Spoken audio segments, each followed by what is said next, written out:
This is the Louie T Network. Hey, either you're outside or you're in the lab room.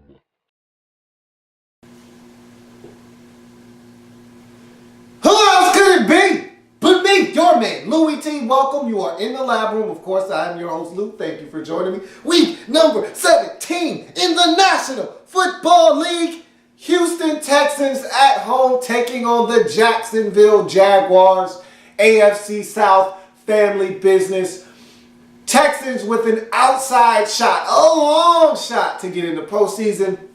But again, the fact that we're in week 17 talking about Houston Texans football being relevant in itself is something that should be applauded and recognized as one hell of a coaching job by Bill O'Brien. Doesn't hurt when you've got Arian Foster on your team. Doesn't hurt when you have J.J. Watt on your team. Doesn't hurt when you potentially have a Hall of Fame inductee in the one and only DRE, Andre Johnson, on your team to help you get it done. But it also doesn't help when you have a quarterback situation that looks as bleak as this Texans one does, and still yet this team in week 17 showed up at 8-7 with a realistic shot at getting in the postseason. Now again, was going to take a win versus Jacksonville.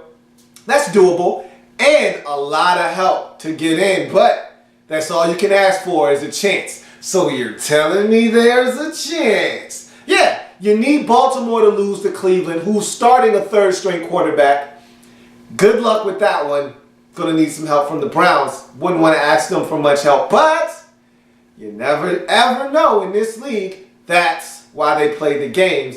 And then you need some help from Kansas City Chiefs taking down the San Diego Chargers. That's AFC West family business. Anything goes in that division. Those are two good football teams. So, hey, it's a long shot, but again, you got a shot. So you got to take care of business first and foremost. Jacksonville Jaguars coming off of a win in week 16 versus the Tennessee Titans. They're playing with a little bit of confidence. This isn't going to be a cakewalk. And of course, you have Case Keenum at quarterback. So all bets are off. You just got to go out and see what you can get done.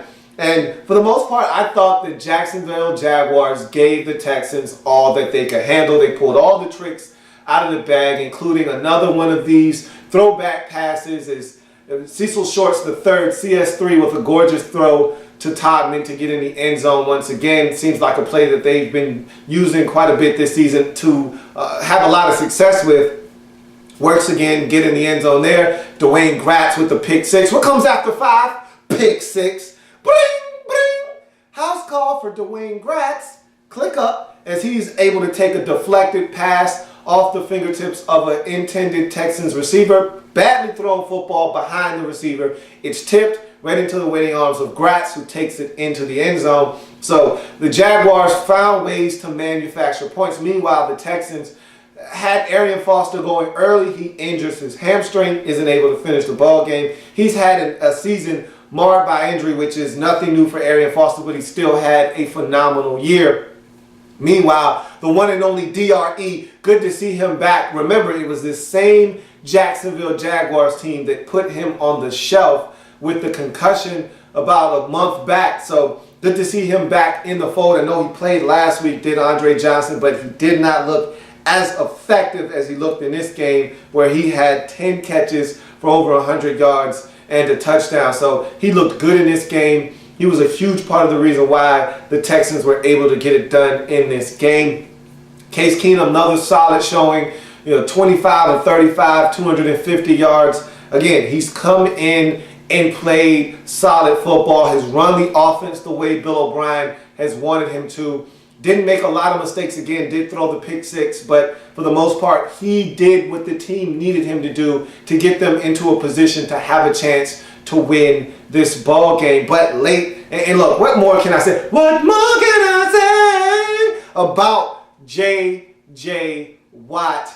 Another 3 sacks for him in this game puts him at 20.5 on the season. First player in NFL history with multiple 20-sack seasons. And we've had a slew of great pass rushers in this league, and none of them have been able to notch multiple 20-sack seasons. That speaks volumes as to just how dominant a player J.J. Watt is. And you know what? Justin James Watt is, it's hard to put into words how great he is. And I want you to realize you're watching greatness. Again, I talk about greatness all the time and how we need to bask in it, revel in the fact that we see this and acknowledge it. Don't just say, oh, that's J.J. Watt, and pass it off. Oh, that's Peyton Manning, pass it off. Oh, that's Tom Brady, pass it off. Oh, that's Aaron Rodgers, pass it off. Don't take greatness for granted, because once it's gone,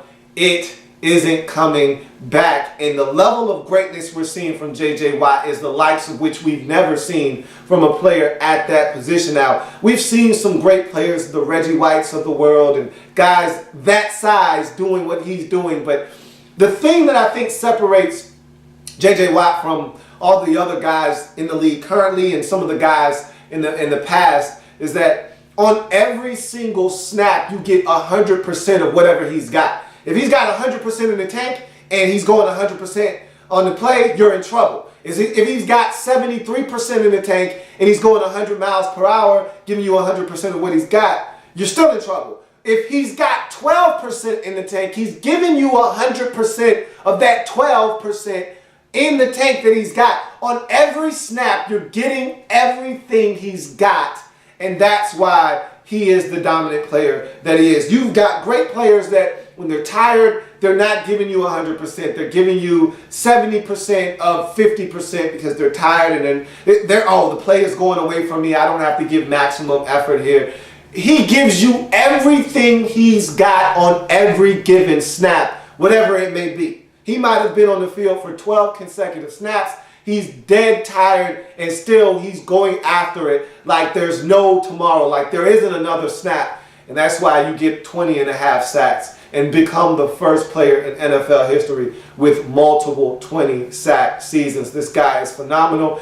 I know he's not winning the MVP, and it's a shame that he's not, but the fact of the matter is he's the best player in this league. If we're talking most valuable player, I don't know if you can necessarily say he's the most valuable player, because, again, you take Aaron Rodgers off of the Green Bay Packers, you take Tom Brady off the New England Patriots, you take Ben Roethlisberger off the Pittsburgh Steelers, you take, and just pick a quarterback that has led their team to a 12 or 11 win season, take them off of their team and insert, X at backup. We're talking about the playoff situation looking much differently than what it looks like right now. You take J.J. Watt off the field, and yes, this Texans team isn't 9-7 with a shot at making the postseason, but you probably won't be able to take 5 or 6 wins off of their total. I think without J.J. Watt, this is probably a 6-win team.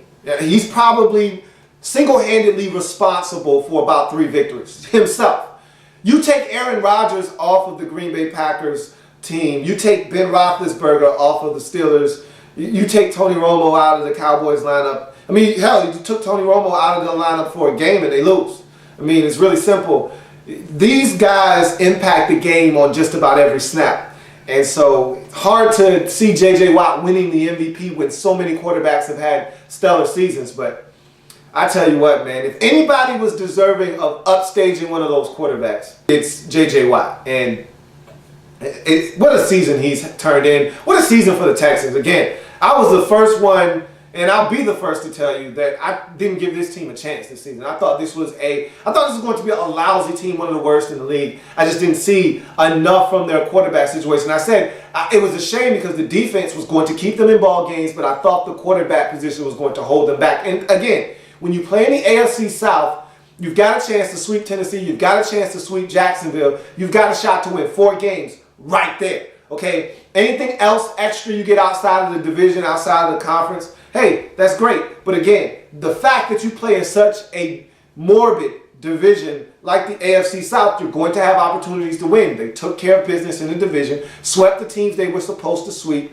and got 4 wins that way. They go outside the division. They beat a Cleveland team that many thought they were going to lose to. They beat a Baltimore team that I knew they were going to. I just knew that they were going to lose that game. They found a way to get that victory. They won some games that you really didn't give them a shot at winning. They beat the Redskins to start out the season. They've gotten some improbable victories, have these Texans. And so you look at the way things have unfolded for them this season and their inability to make it to the postseason despite all of the things they've had to overcome. Again, just a testament to this football team and Bill O'Brien.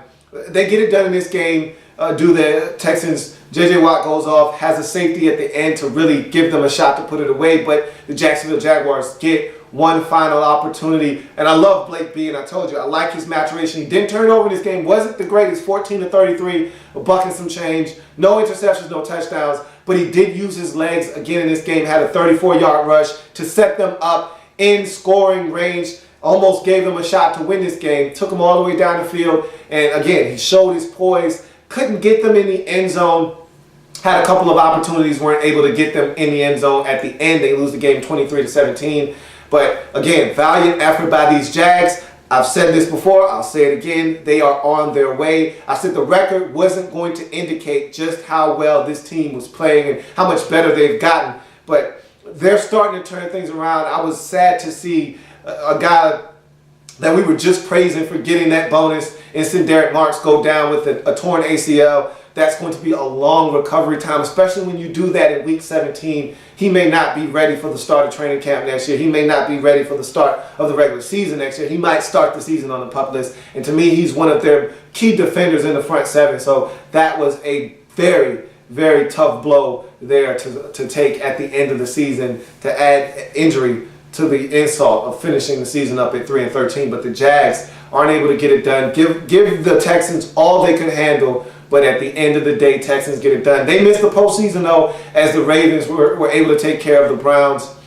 And so you had to know the Ravens, they were going to be the one. If San Diego couldn't get it done, the Ravens were going to be the one to get in because Connor Shaw and the Browns, third-string quarterback, going to be hard for the Ravens at home not to find a way to win that game. They took care of business. So Texans at 9-7 fall just short of making the postseason. But what a heck of a first campaign for Bill O'Brien and this Texans coaching staff. They got it done. And again, that's the mark of a good coach, when you can take a little and get a lot out of a group. And again, I love the defense. I think the offense is really solid group. But again, the quarterback position is where it's at in this league. And he didn't have a really stable group. He started 3 different quarterbacks this season, did Bill O'Brien, and was still able to manage to get 9 wins out of this season. That says a lot about his coaching ability and the fight of this team. They finished 9-7. Don't get it done. Do the Texans. At the end of the day, they missed the postseason by 1 single game. That's going to do it for Houston, Jacksonville. I thank you for joining me. If it happens in the National Football League, whether big or small, we cover it all here in the lab room. Come back and join me as we continue to break down week number 17 in the National Football League. See you in a bit. In the lab.